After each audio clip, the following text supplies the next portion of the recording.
Om Vagishadya Sumanasaha Sadvarthanam Upakrame Yamnatva Kritakritya Syuhutam Nama Vigajananam Sada Shivasamarambham Shankara Chatya Madhyamam Asmadacharya Padyantam Vande Guru Paramparam Yoginam Vishwanathakyam Asmattata Swarupinam Atmalabhat Param Labham Bhaktaram Nakadachanam Gita-artha-grantha-kartaram Sri-Gurum Pranamamyagam Yontah Pravishyamevacham Dhritim Buddhim Prachodayat Om Namah Sababhyas Sabapatibhyascha Bho Namah. Om. Friends, this is the 12th session of the Sanatana Dharma series. As I told you earlier, this series consists of independent lectures, each on a topic independent of the rest of the topics. Today's topic is the lotus feet of the Lord. You see, there are three entities beautifully interwoven in concepts of Hindu worship. What are the three entities? The lotus feet of the divine, right? Pada Kamalam, dust under the divine feet, Pada Dhuli, and sandals, Paduka.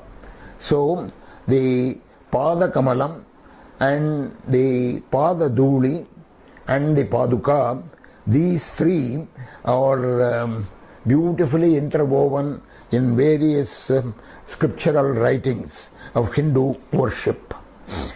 Several mystics, several saints, acharyas and poets have gone into raptures on all this.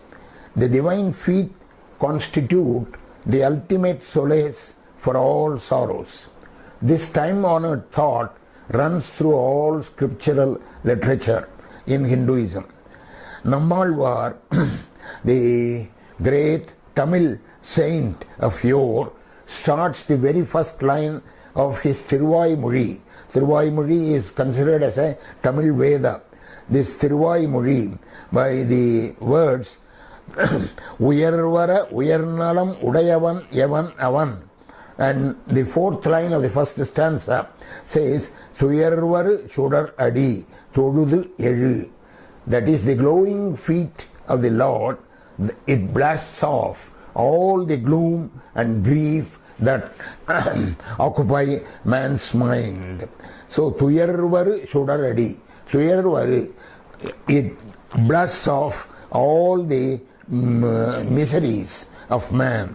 There is nothing greater than this. Praise him, Thududi Elu, says the saint. This is only true tradition. This is according to the Vedas. True tradition according to the Vedas. Yasmat param na paramastya kinchit yasman nani yo natyayo osti kinchit. There is nothing greater than the absolute. Param na param na aparamasti. Yasmat param na aparamasti. Greater than that, there is nothing. Now the Vaishnava tradition believes the Lord's feet have incarnated as Nammalvar.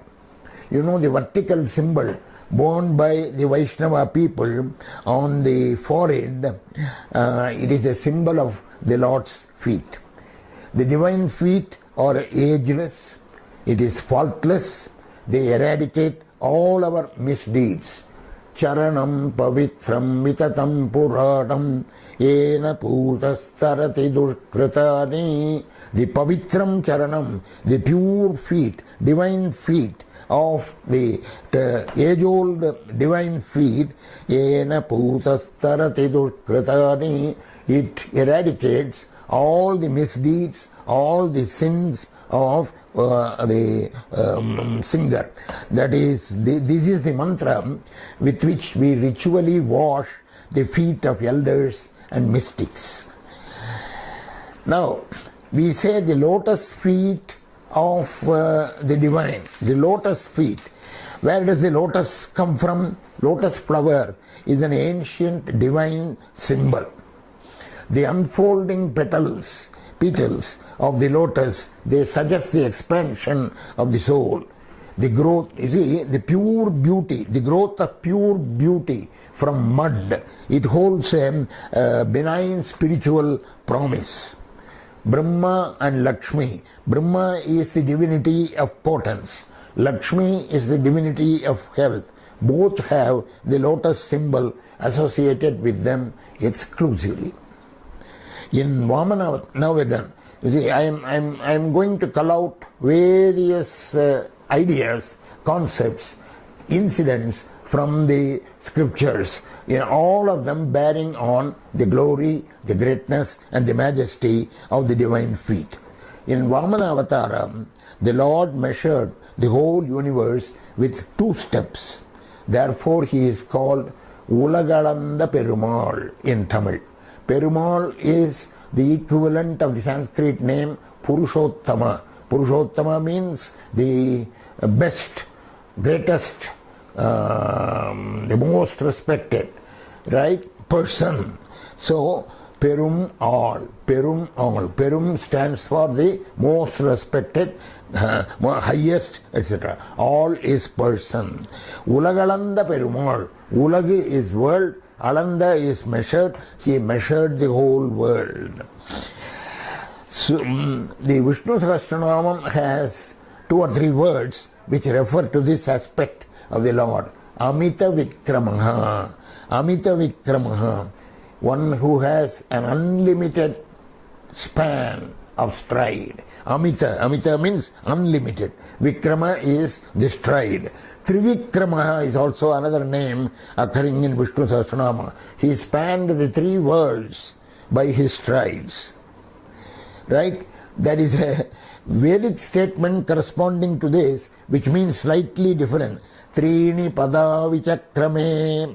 Trini pada vichakrame. That is, he pervades the 3 worlds by his power. The 3 worlds by his power. The power is the power to shower grace on the devotees.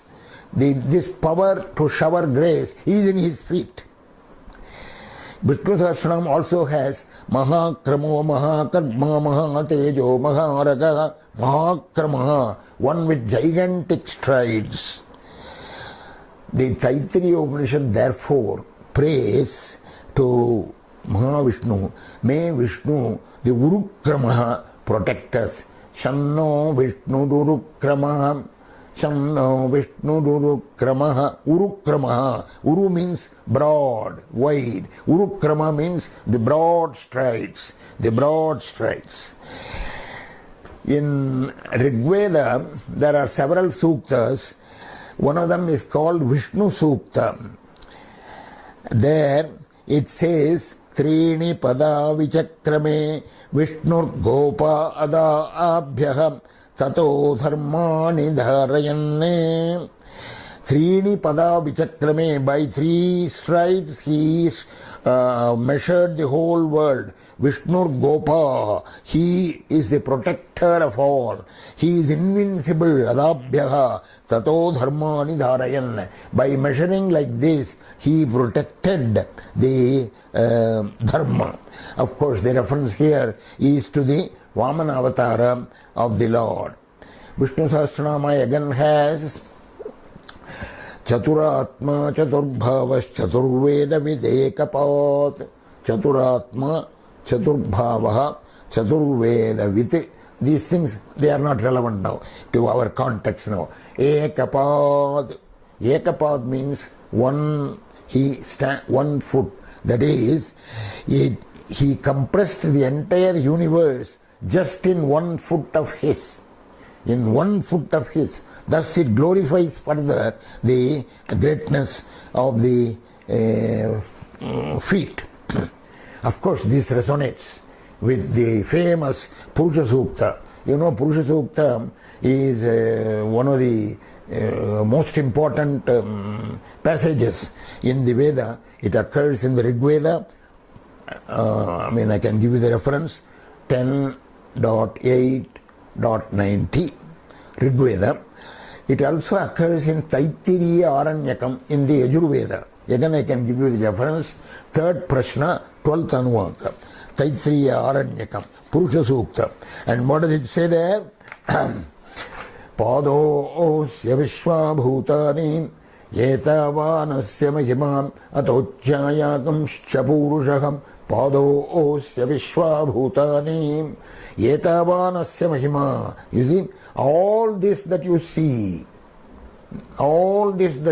the entire universe is because of His glory. This is His glory.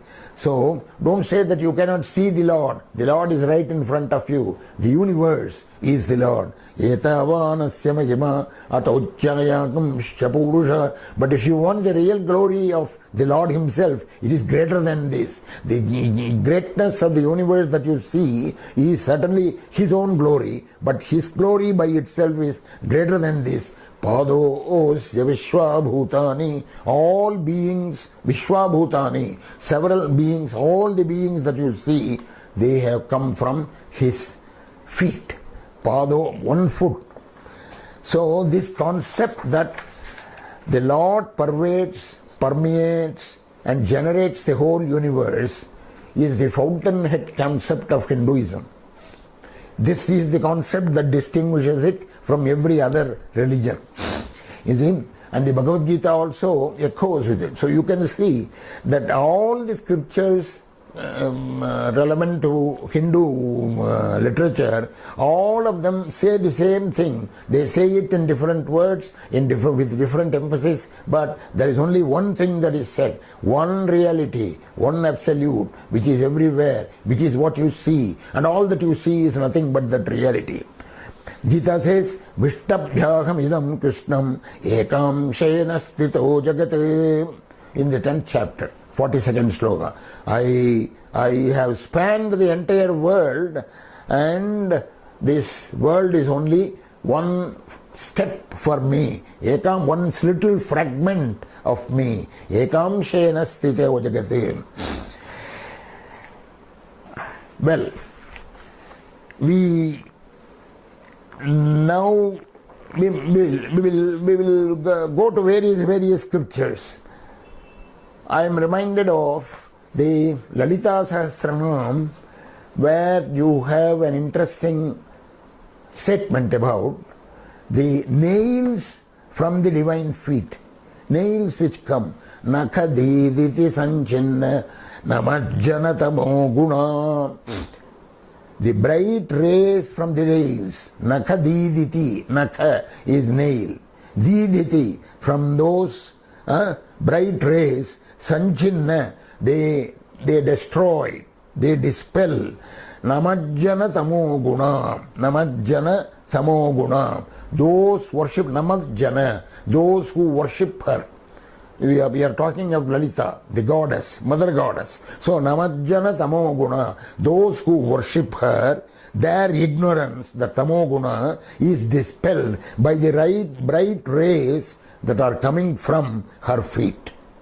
So meditation on the divine foot dispels ignorance. Right? Nakadiditi sanchinna namajjana tamo gunam. So you see, everywhere the divine feet are extolled in not only poetical terms, but in very glorified terms. Shankara, Adi Shankara, in his Saundarya Lahari, I think the 4th sloka or so, Todanyah panibhyam abhayavarado daivatagana. You see, all images of God, all images of various gods, if you see that, they will have this pose of their right hand and abhayavarado, and like this. You see, so that is Abhaya Hasta and Varada Hasta. Abhaya Hasta is don't fear. Abhaya, no fear. Abhaya Hasta. Varada. Varada Hasta means they are giving you the wanted boons. Varada is the sign granting the wanted boon. So there is a Varamudra, there is a Abhaya Mudra. All your divine pictures will show you these two mudras. or at least one of them, Abhaya Mudra and Vada Mudra. But this particular image of Mother Goddess, right, she does not show this because she has 4 hands, and all the 4 hands, they keep several things. One is what are the things that she keeps? The flower, the sugar cane, the arrow, the bow. So the 4 hands keep all that. She does not show. So that is why he says, Shankara says, other than you, all the divines show a Varada Hasta and an Abhaya Hasta. You are the only one who do not show this Naiva Asi. You do not proclaim that you can give you can give the boons, you can also give the no fear assurance, guarantee. Vara abhiti abhinaya. Vara is boon, abhiti is no fear, fearlessness. The abhinaya, one has to the divines proclaim by their very pose, vara abhiti abhinaya. She does not do that because Bayatratum datum palamapicha vancha samadikam. Her feet themselves can give both, not only both, whatever you want it can give, more than whatever you want. Vancha samadikam. Bayatratum, it can protect you from bhaya, fear, it can give you all the boons that you want. Sharanye lokanam tavavihi charanaveva nupuno. Your feet themselves are capable of this. This is the shloka in the 4th number 4 of Saundarya Lahari. So that is Shankara. But Shankara himself is only a manifestation of Shiva. Shankara himself is only a manifestation of Shiva. And the Shiva's dancing feet of Lord Nataraja are very famous. The Lord Nataraja's pose, in the dancing pose, in the famous Chidambaram place. We have talked about it in Sanatana Dharma number 4. Under the title Cosmic Dance of Lord Shiva. So I am not going to repeat the glory of those 2 feet there. There we talk about the held foot and the held foot and the raised foot. What is the importance of that? All those things. I would refer you to that Sanatana Dharma number 4. It is interesting to know that the Sudarshana disc of Lord Vishnu, Sudarshana disc, Sudarshana chakra, Sudarshana disc of Lord Vishnu, he holds it in his hand like that. It emanated from these feet of Lord Shiva, says the Shiva Purana. This does not mean that one is greater than the other, Shiva is greater than Vishnu, Vishnu is greater than Shiva. No hierarchy is meant. One hand, it is on his leg. You see, it is all one absolute. That one absolute, one hand of Godhead giving to another hand of Godhead, that is all. So, the Sudarshana disc emanated from the feet of Lord Shiva. So this is one other confirmation that no distinction is meant among the different gods. It is that disc which saved the elephant devotee in the Gajendra Moksha story, where the Gajendra, the lord of the elephants, the king of the elephants, the Gajendra, he was feet were grabbed by the crocodile in the lake, and of course that went on for a long time until the Lord himself had to come and his Sudarshana disc disposed of the crocodile. Of course, this story is a story in the Bhagavatam that the idea is that we will not get into the details of that story. So that is the greatness of the Sudarshana disc. Of course, the greatness of the Sudarshana disc, there are so many other stories in the Mahabharata particularly. After all the war ended, Ashwathama was the only one in the Kaurava side, right? The Pandava side and the Kaurava side. The Pandavas, the 5 brothers, remained and of course the ladies were there, and on the other side Ashwatthama, and probably one or two remained. Now this Ashwatthama, he consecrated an arrow and threw it, shot it, aimed it at the extinction of all Pandava progenies, so that even a child in the womb of a Pandava woman would die because of that, would be killed. But it is the Sudarshana disc, you see, because Kunti, the mother of the Pandavas, went and prayed to the Lord, and the Lord issued forth his disc, Sudarshana disc. It entered the womb of Mother Uttara and protected the yet unborn Parikshit. You see, this is the famous story in the Mahabharata. So this is another greatness of the Sudarshana disc. In fact, Sudarshana disc by itself is a great thing to be talked about. That Satya Chakra, Sudarshana disc, Chakra means disc, that Satya Chakra emanated from the feet of the Lord adds glory to the divine feet. So much for the divine feet. Now we will talk about the dust of the divine feet, Pada Dhuli. We have talked about the Pada, now the Pada Dhuli. Again we go back to Lalita Sahasranam. Shruti Sebanta Sinduri Kritapadabja Dhulika. Shruti Simanta Sinduri Krita Padabja Dhulika. Dhulika is dust of the divine feet. Padabja Dhulika. Padabja is lotus feet. Padabja Dhulika is the dust under the lotus feet. So, Shruti Simanta Sinduri Krita. Shruti, we are talking of Shruti here. What is Shruti? Shruti is the collective name for all the Vedas. It's a feminine word, and here it is considered as a feminine. Shruti. So, Shruti Simanta Sinduri. Simanta is the parting of the hair of women. So, Shruti Simanta. Shruti Simanta, that parting of the hair was crimsoned. You see, the dust of her lotus feet, the Shruti goes and bows to the Mother Goddess. So, the dust of her lotus feet crimson colors the parting of the hair on the head of the Shruti. Shruti Simanta Sinduri Kritapadabja Dhulika.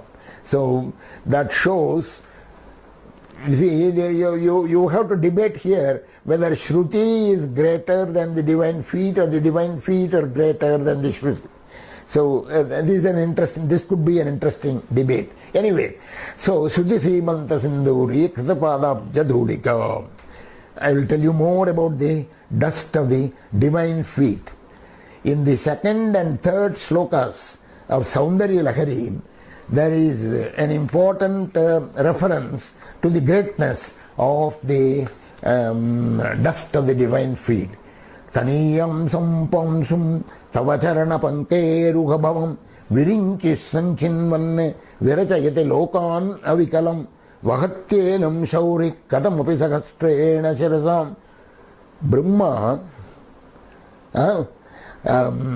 Taniyamsam, he gathers the tiniest speck, Taniyamsam Pamsum, tiniest speck of dust of thy lotus-like feet. So, Padadhuli. So, the Saundarya Lahari is praise of Mother Goddess. So, her lotus feet, from the lotus feet, the dust is collected. A tiny particle of the dust, it is what helps Brahma, the creator, to create all the worlds. Taniyam sampamsam savacharana pankeruha bhavam virinchihi sanchinvan. He collects it. Virachayate lokaman avikalam. He creates the entire world. Vahatyenam shaurik kadamapi sahasrena shirasam. The thousand-headed serpent which holds, which is the bed of the Lord Vishnu, Kadamapi Sahasrena Shirasam. He bears the entire world by that head, by the greatness of this speck of dust from your feet. Haras Sanchuddhenam Bhajati Basitodholavim. What does Shiva do? Shiva collects it and puts it in his forehead. Sanchuddhenam Bhajati Basmodhulita. So, this is the greatness of the Padadhuli. And in the third shloka, he hints at one more idea. Nimagnanam Janma Jaladau Nimagnanam Damshtra Muraripu Varahasya Bhavati. It refers to the Varaha Avatara of the Lord. What is the Varaha Avatara of the Lord? The entire earth is consumed by some Rakshasa and hidden under the depths of the ocean completely. So it had to be redeemed, and the Lord takes the avatara of a boar and he goes deep down into the sea, and with his Nimagnanam Damshtra, with his teeth, two projecting teeth, he grabs the earth and brings it forward. Nimagnanam Damshtra Muraripu Varahasya Bhavati. That is, the two teeth are compared to the dust of the divine feet. By the glory, by the strength of the dust of the divine feet, the boar was able to carry the entire earth and bring it back. So that is the content of that shloka. Again, there is what is called a Durga Saptashati. That is the 700 shlokas of Durga, eulogizing Durga. There the worship of young girls is eulogized. Suvasini Puja. That is, the young girls are considered as manifestations of the mother and worshipped, and after the worship they wear the dust of the divine feet, and that is a great tradition. In fact, in the Sri Vaishnava tradition, washing the feet of the devotees and the sprinkling the holy water on your own head is considered to be a sacred act. There was one of the Alvars, of the 12 Alvars, one of them made this a habit and made this a routine for him, washing the feet of the other devotees and sprinkling that water on his head. So he got the name Tondar Adi Podi Alvar. Tondar is devotee, Adi is their feet, Podi is the dust. You see? So Tondar Adi Podi. He collects the dust under the feet of the devotees, not even the Lord. Tondar Adi Podi Alvar. He got his name by making it as his daily routine.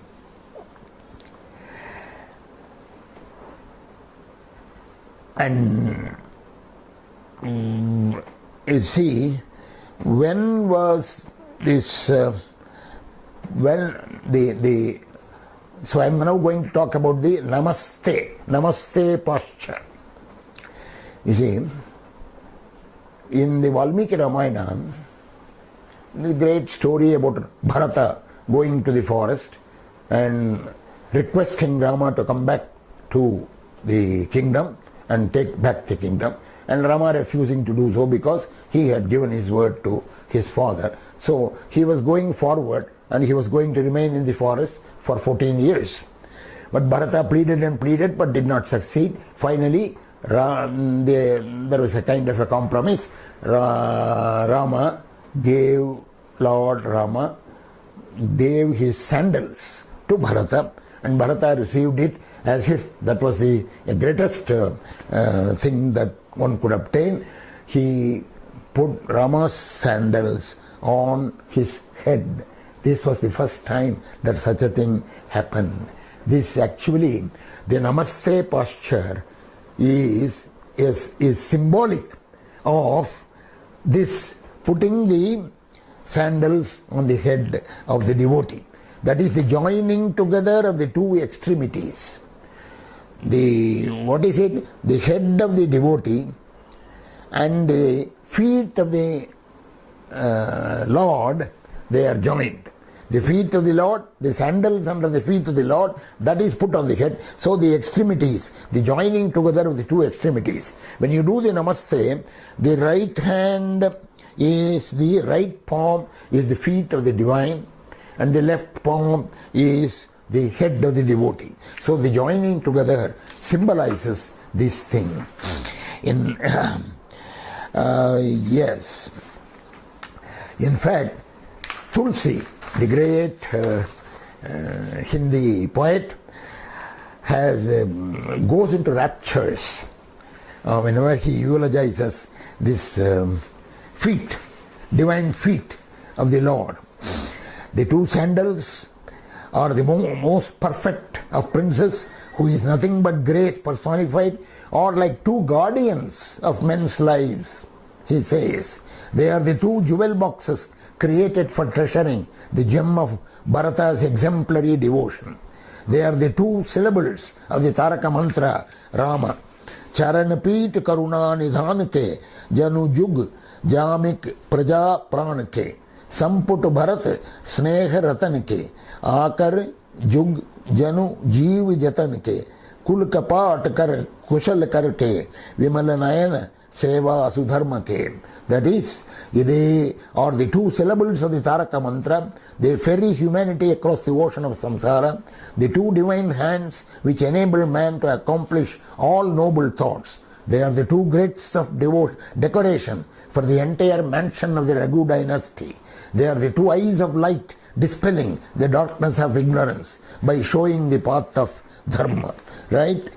This one of the great eulogies given by Tulsi on the divine feet and the sandals. But when I mention the sandals of the divine feet, I cannot but remind you and recall to you one of the greatest stories of our tradition, the true story, historical, in which Vedanta Deshika, the great Vaishnava Acharya, who came after Ramanuja, right? He created 1,000 verses overnight. The story is interesting. You see, that was the time. Vedanta Deshika lived 1 century after Ramanuja. I think 13th century or 12th century. Now, by that time, the Vaishnava religion was a kind of splitting into two branches. One is called the Northern School and the other was called the Southern School. The Northern School emphasized Sanskrit learning a little more than the Southern School. The Southern School definitely emphasized learning everything through Tamil and that kind of thing. So there was a constant argument between the two schools. You see, so there were devotees of that side also, there were devotees on this side also. One day in the Srirangam temple, almost, a problem. We shall imagine what time. We have to now imagine certain things. Probably 9 o'clock in the night or something. The devotees, the group of devotees of this side, the group of devotees of that side, they almost confronted each other right in the Sannidhi of the Lord. And there was an altercation, there was an argument. Whose guru was the greater one? You see, Vedanta Deshika's Shishyas and the other guru's Shishyas, so they were arguing whose guru was great. So the other guru's Shishyas, both are Vaishnavas of course, other guru's Shishyas were claiming that their guru can sing about the glory of the divine feet beautifully, and have composed shlokas, composed poetry about the divine feet, like that. Now they challenged the devotees of the Vedanta Deshika, can your guru do it like that? So these people, almost foolishly took the challenge. They took the challenge And they said, our Guru, Vedanta Deshika, right? Is a great composer, has done so many things. I mean, you have to separately listen to me on Vedanta Deshika, but today, just this story alone. So they said, our Guru can not only compose about the divine feet, he will compose shlokas, glorify the sandals of the under the divine feet. So they said, our Guru can compose 1,000 shlokas overnight. They said, the challenge was taken. So that was the competition now. The group of devotees each went to their respective gurus and said, Lord, you have to compose 1,000 shlokas overnight. So Deshika naturally chided his devotees. Hey, look, what is this? This is absurd. How can anybody compose 1,000 shlokas overnight? This is too bad. But these people, the devotees said, the Shishyas said, we have made a challenge. Kindly do it, sir. You can do it. It is in your power. So what happened? Vedanta Deshika took the challenge. That's it. He went to bed. He went to bed and slept for some time. Then he meditated. Then from the morning 3 o'clock onwards to 5 o'clock, between 3 and 5, within 2 hours or probably 3 hours, he composed 1,000 verses. This is called Paduka Sahasram. It's all on the sandals. That is, every shloka will glorify the Paduka. Every shloka, without doubt. It's very interesting. There is a whole book, there are commentaries written there. This Paduka Sahasram is one of the, majestic poetry composed by Vedanta Deshika. I will give you only one shloka from that, because Paduka Sahasram is a great work. We just a little earlier we mentioned Rama gave the sandals to Bharata and Bharata put it on his head. Right? Bharata put it on his head. Actually, that is the thing that is called Shatari. You see, the Shatari is like a crown placed reverentially on the heads of devotees who receive it with humility, with one hand on the mouth to keep it shut. This is a Vaishnava tradition. You can see it even now in all Vaishnava temples. The classic instance was first done by Bharata.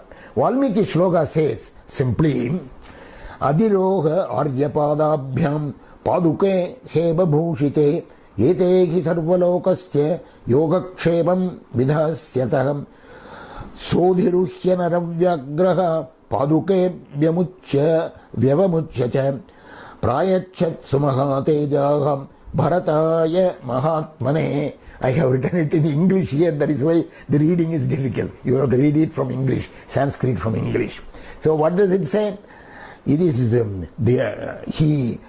he stepped on the sandals, right? And then he got down, then he gave it to Bharata. This is the instance which is there in Valmiki. Valmiki, he wrote the entire Ramayana just as it happened. That's a different story. So Rama stepped on the sandals and got down.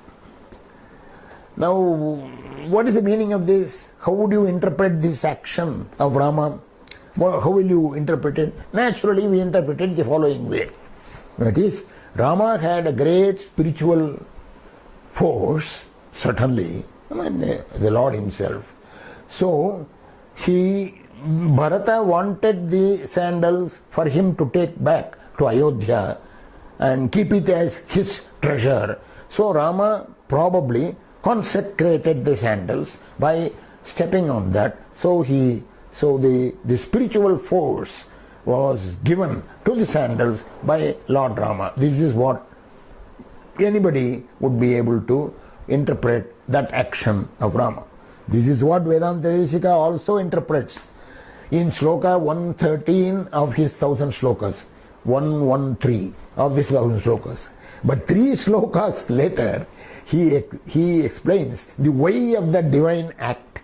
The way of the divine act. He says, you see, Rama stepped on the sandals not to infuse his spiritual force into that, but the other way. He took the spiritual force from the sandals onto himself, to his feet, because he has to walk the next 14 years throughout the forest without chappals, without sandals. So he had to have, his walking has to have strength. Sakatham itaradha tvam yasya Ramo vijahare drishad upachita bhumau dandakaranya bhage. How can he walk throughout the Dandakaranya for 14 years without you, without the sandals? Because all the Paduka Sahasram, every shloka appeals to the Paduka of the Lord. So that is why he did that, says. So he glorifies, Deshika glorifies the sandals of the Lord greater than the Lord himself. Anyway, this is the glory. One more, another idea now. Again, the same Paduka Sahasram. You see, he says, from Vishnu's feet to Shiva's head. What is Vishnu's feet to Shiva's head? From Vishnu's feet, the Ganges, Ganga emanates. You see, Vishnu's divine feet are the origin of the Ganga. But under the divine feet are the Padukas. So Ganga has the constant communion with the divine feet. Right? That is why he says, the poet Deshika, Lord Shiva has always Ganga on his head. Because Shiva feels that is equal to keeping the divine feet on his head. You know, as I told you earlier, there is no question of hierarchy between Shiva and Vishnu or anything. It is all the same, one hand giving something to the other hand. So finally, let us now talk of lotus feet of the Guru. Guru Charanam Bhuja Nirbhaja Bhakta. That is how the Bhaja Govindam ends. Guru Charanam Bhuja Nirbhara Bhakta. You see, the lotus feet of the Lord, that infuses a great bhakti in the devotee. Actually, the interpretation by Swami Chinmayananda is more interesting. Guru stands for certain principles of behavior and wisdom, certainly. Right? He not only stands for them, he also stands on them. That is the feet, the sandals are the values that he stands on. Sandals represent the values. So the greatness goes back to the values of life for which he lived and preached all his life. The sandals represent the values. You see, therefore, let us conclude that the Lord's held foot. What is the held foot? Nataraja, Lord Nataraja. The held foot, that is the Undriya Tiruvadi, that is the foot that is planted on the ground. One foot is planted on the ground, one foot is raised. The left foot is raised, the right foot is planted on the ground. That held foot is the ideal for us to cling to his ideals. You see, because the dancing pose of Lord Shiva represents the 5 functions of the Lord: creation, maintenance and dissolution, 3 functions certainly. Tirodhanam. Tirodhanam is the total dissolution, that is hiding through Maya. That is done by the held foot, because that is necessary. That is what dissolves all your sins. You see, we may say our sins are washed away by this prayashita, that prayashita, or by doing something this or that. But we have done so many millions of sins in the past, in our various lives, that it is very difficult to dispose them off, to exhaust them by sheer experiencing life after life after life. The Lord has to grant a complete dissolution. That is the function of the Lord. Tirodhanam, that is the function of that held foot. So that held foot is the ideal for us to cling close to his ideals and values. With that thought, let us end this talk. Swasti prajabhya paripalayantam nyayena margena mahim mahishoha gobrahmanebhya shubhamastu nityam lokas samastas sukhino bhavantu.